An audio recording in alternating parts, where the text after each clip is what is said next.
Hey guys, Josh Graston from Team No Excuses, here with your weekly Money Hungry recap. You'll have to excuse the disheveled look this week. I just finished a cross-country move, 9 states in 4 days, so I'm a little bit worn down. But I'm still here to do the recap with you. This was a weird thing for me watching this episode because this is the first episode where I was not on the show. So I really, I was experiencing a lot of this stuff for the first time with you guys. I'd heard from some of the contestants in the house about the challenge, because I was still in contact with people in the house even after I'd left. All I gotta say is this challenge, it's almost like they designed it to where it was going to come down to Slim Possible versus the regulators.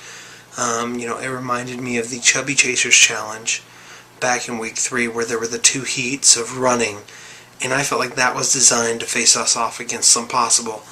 I felt like this was designed to face off Slim Possible against the regulators. And, they made it look like it was a really close race. It's hard to know how close it really was without having been there. But huge props to the regulators. Dave went into that house at 450 pounds. And he's keeping up. They're coming in second, they're coming in third, they're coming in first, they're winning immunity. Just amazing guys, hard work ethic. But what killed me about the challenge actually had nothing to do with who won it. It had to do with who lost. And that was when Double Chocolate dropped the ball. They flashed back to week 2 there, where GL and them lost the big blue ball down the mountain. And it literally, my heart sank for them because, it was a flashback. They lost 2 challenges essentially the same way, and they were on the chopping block. I know Double Chocolate worked their heart out after that. Those girls just had a really good work ethic. But the other thing I really want to touch on here is the gameplay that came into it in this episode. Prior to this episode, I was kind of one of the only people playing games until obviously last episode with Caitlin and Jackie and Phillip and them, making their gameplay move.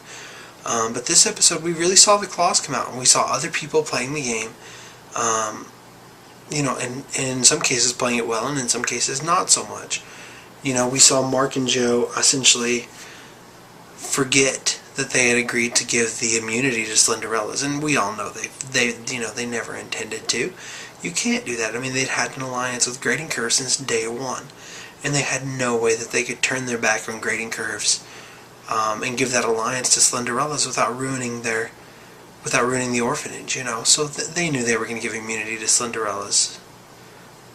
They knew they weren't going to give immunity to Slenderella's the entire time. Because like I said, it would just ruin the orphanage. And I really think that Slenderella's had to know that going in as well. But when it came down to the votes, yet again, Phillip flips his vote. And, the initial outrage is that it shows that he can't be trusted or whatever.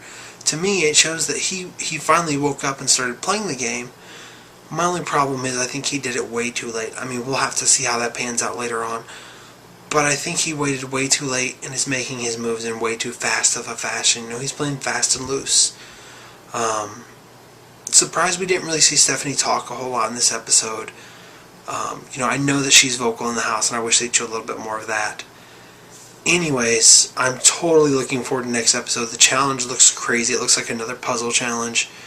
At that point, the teams are shrinking. This week there were only 3 plates of people to vote for. That's just insane to me. But again, tune back next Tuesday morning and we'll have next week's Money Hungry recap as well. Again, this is Josh Graston with Team No Excuses, signing off.